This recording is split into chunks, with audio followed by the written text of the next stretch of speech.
What did the KGB hide about the Chernobyl disaster, a question that has been asked for decades? The day was April 26, 1986, just another day in Pripyat, a city in the then Soviet Union, until it wasn't.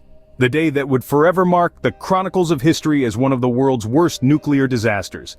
The day the number 4 reactor at the Chernobyl nuclear power plant exploded, spewing a toxic cloud of radioactive particles into the atmosphere. In the immediate aftermath, the Soviet Union's response was swift yet shrouded in secrecy. The KGB, the main security agency for the Soviet Union, stepped in, their involvement as ominous as it was immediate. This wasn't an ordinary disaster response. No, this was a meticulously orchestrated cover-up, a narrative controlled with an iron fist. The KGB, a name synonymous with secrecy and control, had one clear mission: contain the information just as they sought to contain the radioactive fallout. The public, those in the immediate vicinity of the disaster, and the international community were left in the dark, fed scraps of information that bore little semblance to the horrifying reality. While firefighters and plant workers scrambled to contain the physical damage, risking their lives in the process, the KGB was busy constructing a fortress of deception. The truth about the severity of the disaster, the potential risks, and the far-reaching consequences were buried deep beneath layers of misinformation and censorship. In the halls of power, away from the public eye, the KGB was spinning a web of lies. They masterfully crafted a narrative that minimized the disaster, all while the radioactive particles from the explosion traveled across borders, oblivious to the geopolitical lines drawn on a map. The explosion at Chernobyl was not just a physical event, it was a socio-political shockwave that rippled through the very fabric of the Soviet society. The KGB was not just fighting a nuclear disaster, they were fighting to protect an image, an ideology, a way of life. Within hours of the explosion, a cover-up was already underway with the KGB at the helm. In the aftermath of the disaster, the KGB, known for its secrecy, began to hide the true extent of the catastrophe. A shroud of deception was cast over Chernobyl as the Soviet regime scrambled to control the narrative. The declassified KGB documents reveal a chilling tale. The Chernobyl reactor, hailed as a symbol of Soviet technological prowess, was plagued with construction flaws. The reactor's design and the materials used were far from the safety standards of the time. Yet these issues were swept under the rug, hidden from the world and even from the plant's own workers. Media censorship was another tool in the KGB's arsenal. News outlets were muzzled, prevented from reporting the horrifying truth. Instead, they were forced to parrot the party line, downplaying the disaster's severity and its far-reaching repercussions. But the deception didn't stop at construction flaws or media censorship. Foreigners were barred from the disaster zone. Their attempts to offer help or gain first-hand knowledge of the catastrophe systematically thwarted.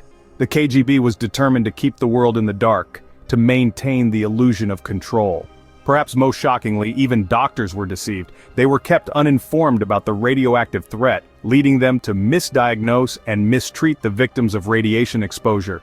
This appalling manipulation resulted in countless unnecessary deaths and suffering. These revelations demonstrate the lengths the KGB went to in order to control the narrative. They weren't merely hiding a disaster, they were orchestrating a grand illusion, a chilling charade where the lives of thousands were deemed less important than preserving the image of the state. As the world watched in horror, the KGB manipulated the narrative, hiding the true extent of the disaster. The people most affected by the disaster, the locals, were kept in the dark, their lives forever changed by the Chernobyl explosion. In the midst of this catastrophe, the local people were unknowingly exposed to the invisible enemy of radiation. Declassified documents reveal a chilling reality. The Soviet regime orchestrated a May Day parade in the immediate aftermath of the explosion, despite the high levels of radiation. Thousands of locals, including children, were encouraged to participate, unknowingly marching through the invisible cloud of contamination. But the deception did not end there. As the documents disclose, the locals were given vodka, with the authorities claiming that it could protect them from radiation, an unfounded claim that further endangered the lives of the innocent. Health implications were severe and far-reaching. Many suffered from acute radiation sickness, while others developed long-term conditions like cancer and birth defects. The authorities, however, hid the truth, even from the doctors. Medical professionals were deceived. hampering their ability to provide appropriate treatment and further escalating the health crisis. And then came the evacuations. In the blink of an eye, homes were abandoned, communities were uprooted, and lives were shattered. The scale of the forced displacement was massive, with over 100,000 people being evacuated from their homes in the Chernobyl area. This was not just a relocation, it was a disruption of lives, an eradication of familiarity, a break in the continuity of generations. The lasting effects on the local communities were profound. The trauma of displacement, the health issues, and the economic instability have left scars that are still visible today. The land that once bustled with life now stands as a haunting reminder of the disaster. While the KGB worked to control the narrative, the locals bore the brunt of the disaster. In the years that followed, the truth about the Chernobyl disaster slowly began to emerge.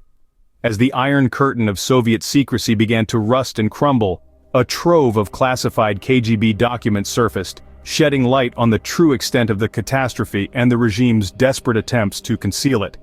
These documents, once veiled in the shroud of state security, were gradually declassified, revealing a stark narrative of deception, cover-up, and a shocking disregard for human life. They laid bare the construction flaws, reactor issues, and the media censorship that painted a rosy picture while the world was on the brink of nuclear disaster.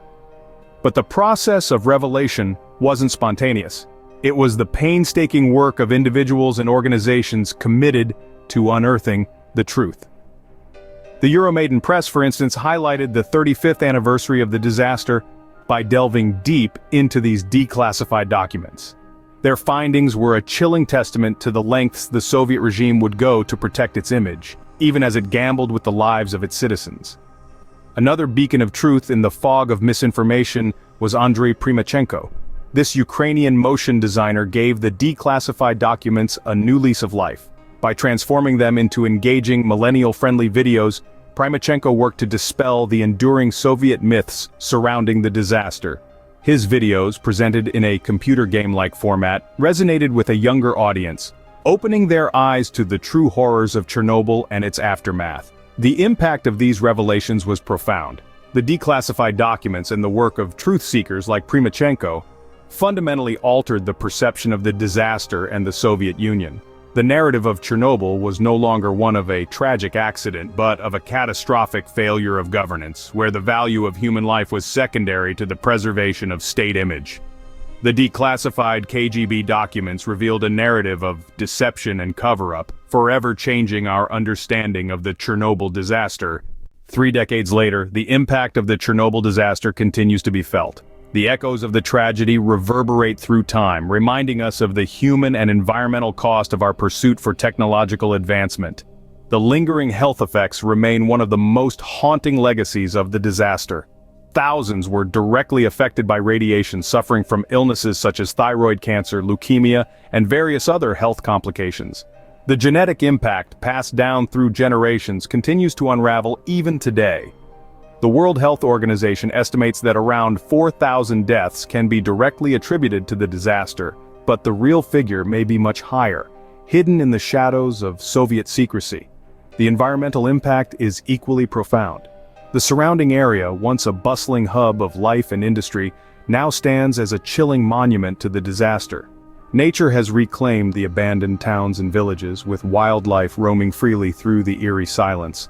But beneath this deceptive tranquility, the soil still bears the scars of radiation, a silent threat that will linger for thousands of years. Yet, from this tragedy, lessons have been learned.